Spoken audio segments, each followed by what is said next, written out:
Hello and welcome to yet another edition of Yes 101's Visual Radio. For the Newsfirst team, I'm Jad Abdin. And I'm Dithmini De Silva.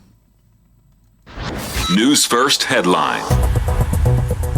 In local news, Nimal Siripala De Silva calls special discussion on situation at the BIA. Special team deployed for investigations at the Kurunegala Teaching Hospital's Dialysis unit. Discussions on proposed revision of electricity tariffs on the 28th, says PUCSL. In news overseas, Russia will try new offensive in Ukraine this summer, says Zelensky. And in sports, Carabao Cup final, Virgil van Dijk, extra time winner, gives Liverpool Wembley glory. And now moving on to your news in detail, we start off with news at home. Now this is developments on the situation at the Kurunegala airport, where a tense situation arose yesterday. Now according to the Nidahas Sevaka Sangamaya of Sri Lankan Airlines, Minister of Ports, Shipping and Aviation of Sri Lanka, Nimal Siripala De Silva, has called a special discussion on the situation at the Bandaranaike International Airport yesterday. Now its chairman Janaka Vijayapathiratna says a delegation including himself and the management of Sri Lankan Airlines will participate in the discussion held. He also added a group representing the staff who were on duty at the time of the unrest will also participate in the discussions. Now a tense situation was reported from the Bandaranaike International Airport after passengers who were severely affected by the delays in the flights had voiced their opposition to the staff yesterday. Now in a statement, the company said it will take necessary measures to prevent such a situation happening again. Now, moving on to more local news, the Ministry of Health says a special team has been sent to the Kurunegala Teaching Hospital's dialysis unit for investigations. The minister added kidney patients who are currently admitted for dialysis have been transferred to the Kuliyapitiya, Dambadeniya, Polpitigama and Nikavaratia hospitals in the Kurunegala district. A committee headed by the director of the epidemiology unit was appointed to investigate the alleged death of several patients treated at the unit. The expert committee chaired by the director of the epidemiology unit includes a hemodialysis specialist, a hematologist and a virologist.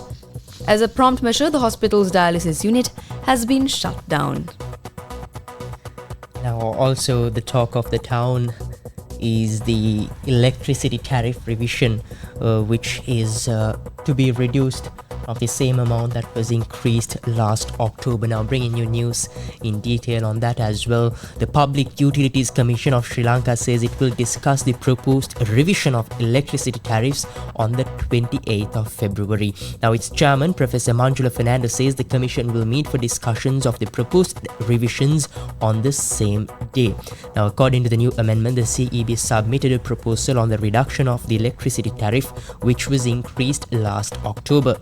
And it added the electricity tariff is rather proposed to be reduced by approximately 20% according to the new amendment. And I believe, Dithmini, you have some international news on us, an update on the situation between Ukraine and Russia. We'll move on to that in a little while. International news. President Volodymyr Zelensky says Russian forces are preparing for a new offensive against Ukrainian defenders in late May or summer, but Kiev has a clear battlefield plan of its own. Now, the Ukrainian leader said at a 2-hour news conference it was vital for Kiev and its Western allies to remain united, predicting 2 difficult months ahead, followed by a fresh Russian assault. Ukraine marked the 2nd anniversary of Russia's full-scale invasion on Saturday, as Moscow's troops bear down along a sprawling front line and problems pile up from shortages of artillery shells to a lack of fresh manpower. And we'll now move on Sports to news. In sports, it's good news for Liverpool fans. It's football. It's the Carabao Cup now. Virgil van Dijk's header deep into extra time gave an under-strength Liverpool a remarkable Carabao Cup final win over Chelsea at Wembley. Van Dijk had seen a header contentiously ruled out for offside on the other mark rather, but there was no reprieve for Chelsea when he glanced home another from Kostas Tsimikas corner in the 118th minute. Now it means Jurgen Klopp's side have achieved the first part of a potential 4-trophy haul in the manager's farewell season, but it was a bitter blow to Chelsea and manager Mauricio Pochettino. Now they have now lost six successive Wembley finals, including 3 against Liverpool. So not very good news for Chelsea, but definitely happy and good news for Liverpool fans, especially considering the fact that this will be the last season Jurgen Klopp will be managing the team. So we've got some interesting news overall. Liverpool have won the Carabao Cup final. Volodymyr Zelensky making comments on the situation there in Ukraine, and the Public Utilities Commission to discuss the proposed revision of electricity tariffs. Ministry of Health saying that a special team has been sent to investigate matters at the Kurunegala Teaching Hospital, and also a situation at the Sri Lankan Airlines being called to discussion. Interesting news overall. And with that, we will wrap up this edition of Yes 101's Visual Radio. For the Newsfirst team, I'm Jad Abdin. And I'm Ritmini De Silva. Thank you.